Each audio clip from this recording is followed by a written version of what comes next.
Hello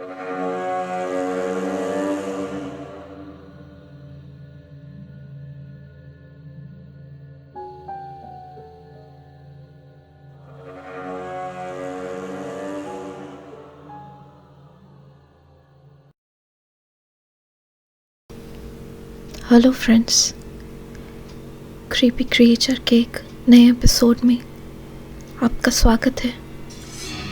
आज हम जिस क्रिएचर की कहानी सुनेंगे वो है बनी मैन। बनी मैन से जुड़ी लोक कथाओं ने पिछले 4 दशकों से नॉर्थ वर्जीनिया के लोगों को अचंभित कर रखा है।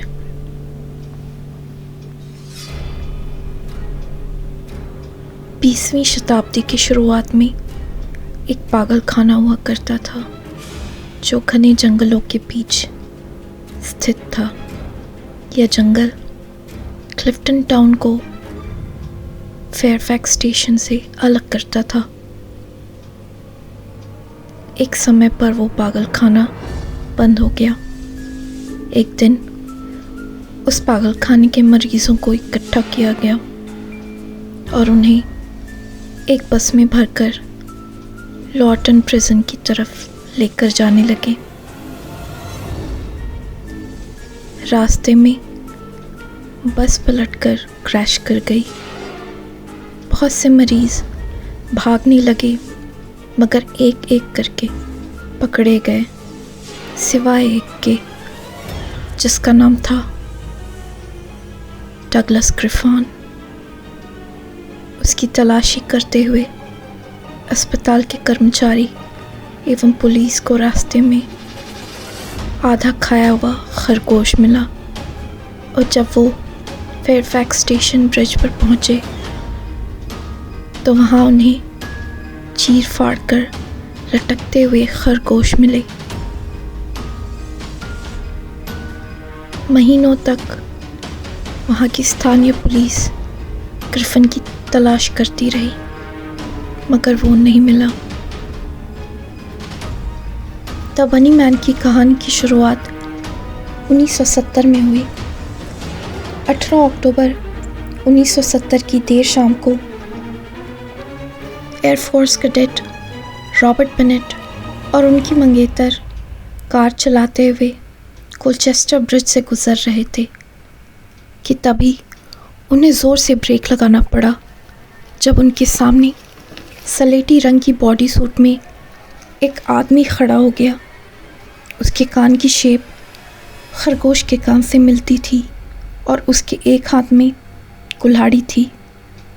अब वो आदमी ज़ोर से उन पर चिल्लाया कि वो उसकी प्रॉपर्टी में अतिक्रमण कर रहे हैं और अपनी कुल्हाड़ी उनकी कार पर ज़ोर से फेंक कर जंगल में भागता हुआ अंधेरे में गायब हो गया।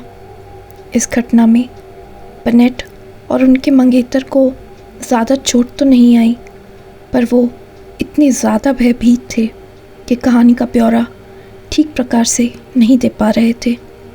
उस व्यक्ति की पोशाक और कान ढके होने के कारण बेनेट और पुलिस ने पहले इसे कू क्लक्स क्लैन, जो एक वाइट सुपरमेसिस्ट यानी श्वेत वर्चस्ववादी ग्रुप का ही मेंबर समझा।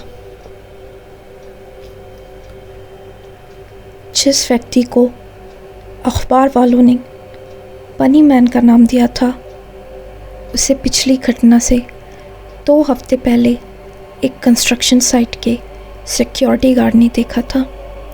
वो गार्ड एक नई हाउसिंग डेवलपमेंट में रात को घूम घूम कर चौकसी कर रहा था कि तभी उसने देखा कि बनी मैन हाथ में एक कुल्हाड़ी लिए एक घर की छत को सहारा देने वाले लकड़ी के स्तंभों को काट रहा था।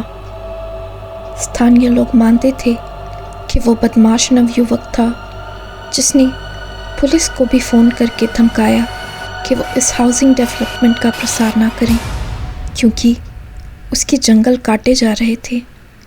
यह घटनाएं देश भर के अखबारों में छपने लगी और कई नवयुवा जो वर्जीनिया से थे अक्सर कोलचेस्टर ब्रिज की तरफ आते थे बनी मैन को ढूंढते हुए।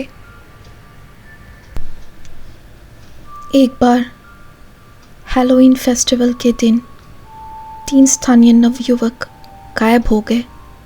पुलिस ब्लड हाउंड कुत्तों के साथ उन बच्चों को तलाश करने लगी और उनकी खोज एक छोटे से ब्रिज पर आकर ख़त्म हो गई, जिसके ऊपर एक रेल लाइन थी और उसके नीचे सड़क बनी थी। उसी ब्रिज से उन नवयुवकों का चीर फाड़ किया हुआ शव लटका था, ठीक वैसे ही जैसे एक बार खरगोशों को लटकाया गया था। कुछ लोगों के मुताबिक वो नवयुवक अपने दोस्तों से मिलने उनके घर जा रहे थे कि उनकी मुलाकात ब्रिज के नीचे छुपे ग्रिफिन से हुई। ग्रिफिन ने एक बनी मास्क पहना हुआ था, जिसको उसने मरे हुए खरगोशों के रोए से बनाया था, और उसके हाथों में एक कुल्हाड़ी थी, जिससे उसने बेरहमी से उन बच्चों का कत्ल करके उन्हें ब्रिज से लटका दिया। इसके बाद ग्रिफिन ब्रिज के ऊपर खड़ा था और जब वो पागलपन में ज़ोर ज़ोर से हंस रहा था, ठीक उसी वक्त उस पर तेज़ी से आती हुई रेलगाड़ी गुज़र जाती है, जिसमें उसकी मौत हो गई। इस ट्रेजेडी के बारे में सारे अखबारों ने द बनी मैन ऑफ क्लिफ्टन के बारे में लिखा। आज भी लोगों का मानना है कि अगर कोई भी व्यक्ति आधी रात को उस ब्रिज पर हुआ तो उसका भी वही हश्र होगा जो उन नौजवानों का हुआ। इन घटनाओं के कई महीनों बाद हैलोवीन पर कुछ नवयुवा अपनी गर्लफ्रेंड्स के साथ ड्राइव कर रहे थे और उनको डराने की कोशिश कर रहे थे। उन्होंने तय किया कि वो पुराने रेल रोड वाली ब्रिज पर जाएंगे जहां बनी मैन की मौत हुई थी। मध्य रात्रि का समय हो रहा था। उन नवयुवकों ने कार को ब्रिज के नीचे रोका और अपनी डरी हुई गर्लफ्रेंड्स को गाड़ी से निकाला और उनको चिढ़ाने लगे कि बनी मैन का भूत उन्हें पकड़ लेगा।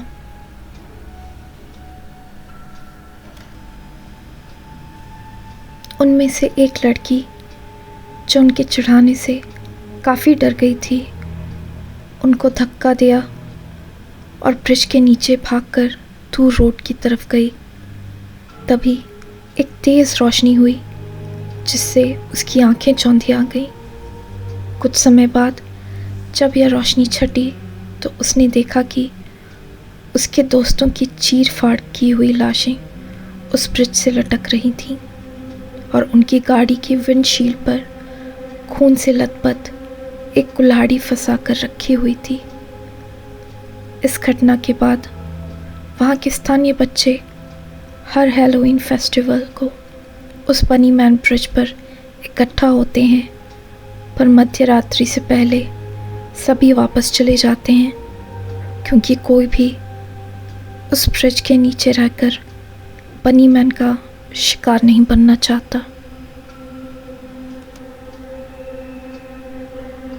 क्या बनी मैन सचमुच डगलस ग्रिफिन की आत्मा है जो पागल खाने से भाग गया था? क्या बनी मैन एक शरारती नवयुवा था जो लोगों को बनी मैन के भेस में डरा रहा था?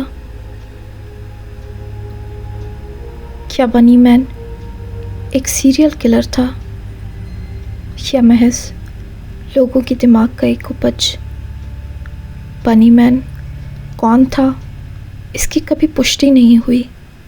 वह लोगों पर हमला क्यों करता था, इसका मकसद भी आज तक बस एक राज बनकर रह गया, और शायद यह राज कभी नहीं सुलझेगा।